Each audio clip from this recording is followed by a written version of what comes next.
Praise the lord. యేసయ్య అతి పరిశుద్ధమైన నామములో మీ అందరికీ వందనాలు. ఈ దిన లేఖన భాగం మత్తయి సువార్త 8వ అధ్యాయము 26వ వచనం చదువుతున్నాను.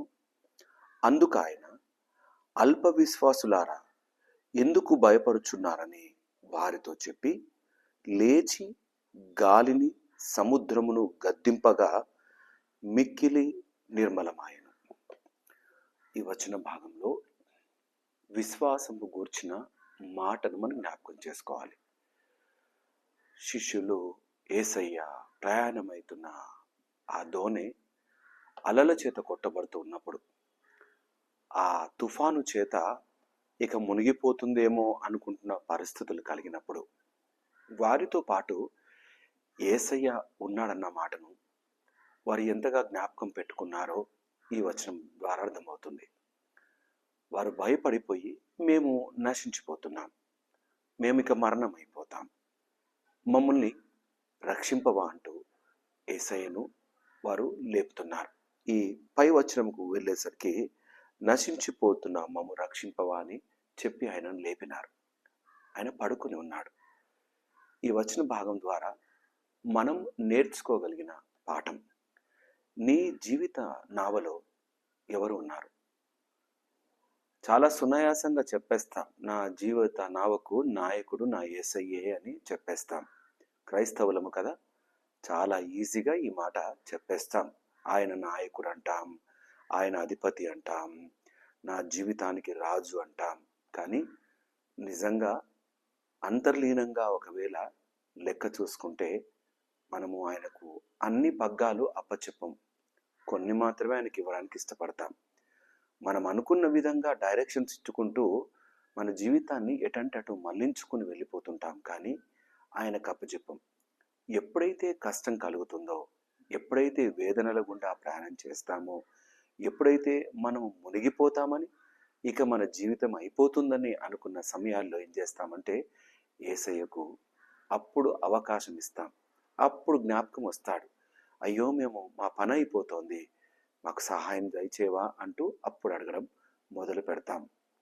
ఈ అల్ప విశ్వాసం ఒకవేళ మనలో ఉంటే మనం ఎప్పుడు కూడా సక్సెస్ కాలేం, ఎప్పుడు కూడా నిలకడగా నిలబడలేం, విశ్వాస జీవితంలో బలంగా కొనసాగలేం.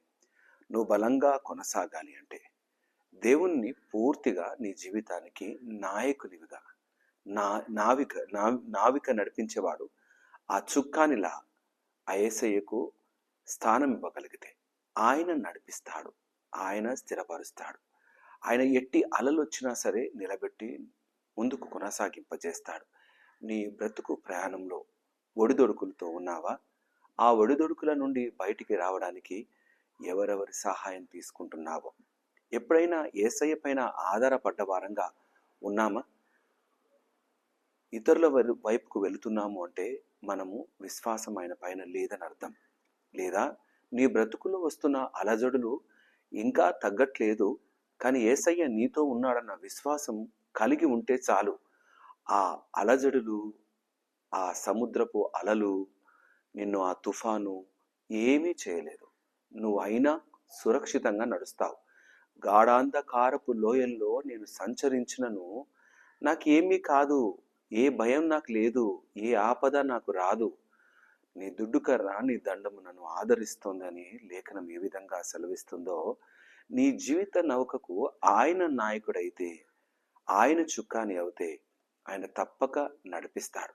ఇప్పుడున్న ఒడిదొడుకులను బట్టి నువ్వు భయపడిపోతున్నావేమో, నా జీవితం ఏమైపోతుందన్న ఆలోచన నువ్వు కలిగి ఉన్నావేమో, దయచేసి వాటన్నిటిని ప్రక్కన పెట్టవా?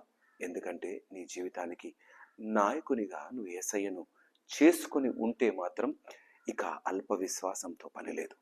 విశ్వాసంతో నిలబడతావు, బహుబలంగా కొనసాగుతావు. నీ జీవితాన్ని కట్టుకోవడమే కాదు, ఇతరులను కూడా బాగు చేసే మాట నీ నోట ఉంటుంది. ఇతరుల కొరకు సహాయం చేసే హస్తాలు నువ్వు కలిగి ఉంటావు. ఇతరుల కొరకు ప్రార్థించే నమ్మకమైన జీవితాన్ని నువ్వు కలిగి ఉంటావు. యేసయ్యతో కొనసాగుదామా?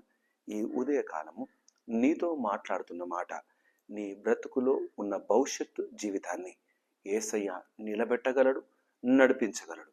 ఇప్పుడు కొడుతున్న అలలు ఇప్పుడు తొందర పెడుతున్న నీ సమస్యలు, ఇప్పుడు ముంచి వేయటానికి ప్రయత్నం చేస్తున్న నీ చుట్టూ ఉన్న భయంకరమైన పరిస్థితులను, వాటిని చూస్తూ నువ్వు ఆగిపోవడానికి వీల్లేదు. నిన్ను నడిపించే దేవుడు నిలబెడతాడు, నడిపిస్తాడు. ఈ విశ్వాసంతో, ఈ నిరీక్షణతో, యేసయ్యతో కలిగి ముందుకు కొనసాగుదాం. అట్టి నమ్మకమైన విశ్వాసపు జీవితం ఆయన వాక్యపు వెలుగులలో మనకు అనుగ్రహించును గాక. ఆమేన్. తల వంచుదామా? ప్రార్థన చేసుకుందాం. మా ప్రియ యేసయ్య, మీకే వందనాలు. అనేక సార్లు మేము అల్ప విశ్వాసులం అవుతున్నాం. అట్టి అల్ప విశ్వాసంలో నుండి మమ్మల్ని బయటికి తీసుకొని రమ్మని ప్రార్థన చేస్తూ ఉన్నాం. నువ్వు మాతోనే ఉన్నావు, కానీ నాయన మేము నువ్వు చేయబోయే కార్యాలపైన మేము మనసు పెట్టలేకపోతున్నాం. అనేక సార్లు మా ఆలోచనలు తప్పిపోతున్నాయి. అందుకే మేము భయపడిపోతున్నాం. మా జీవిత ప్రయాణంలో భయము లేకుండా నీతో కలిగి సాగే జీవితముగా మమ్మల్ని నా తండ్రి నీ వాక్యంతో భద్రపరచండి. నీ వాక్యము విని విశ్వాస జీవితంలో కొనసాగుటకు సహాయం దయచేయని ప్రార్థన చేస్తున్నాం. నా తండ్రి, ఈ వాక్యం విన్న ప్రతి బిడ్డను మీ దయగల చేతికి అప్పచెప్తున్నాను దేవా. వారి బ్రతుకులలో నా తండ్రి నాయన అలల చేత, కష్టాల చేత, బలహీనమైన పరిస్థితుల ద్వారా కొట్టబడుతూ ఉన్నప్పుడు ఇక వారి జీవితం మునిగిపోతుంది అనుకుంటున్న పరిస్థితులు ఉండగా నిన్ను నా తండ్రి నాయకుడిగా చేసుకొని ముందు కొనసాగటకు కావలసిన శక్తిని దయచేయమని ప్రార్థిస్తున్నాను. వారి జీవితాల్లో నీవున్నావన్న మాటను విశ్వసించులాగున సహాయం దయచేయని ప్రార్థన చేస్తున్నాను. గొప్ప దేవా, నీకే కృతజ్ఞతలు. నమ్మకమైన మా ప్రయాణాన్ని ప్రతి తుఫాన్లో సైతం నడిపించగలవన్న విశ్వాసంతో ముందు కొనసాగుటకు నీ శక్తితో నింపి స్థిరపరచమని యేసయ్య నామమున అడిగి ప్రార్థించి వేడుకుంటున్నాము నా తండ్రి. ఆమేన్. దేవుడు మిమ్మల్ని అందరినీ దీవించి ఆశీర్వదించును గాక. ఈ యొక్క వాక్య భాగాన్ని వీలైనంత మట్టుకు షేర్ చేయండి. ఈ ఛానల్ని సబ్స్క్రైబ్ చేసుకుంటే మీకు ప్రతిదినము దేవుని మాటలు అందించబడుతుంది. అందరికీ వందనాలు.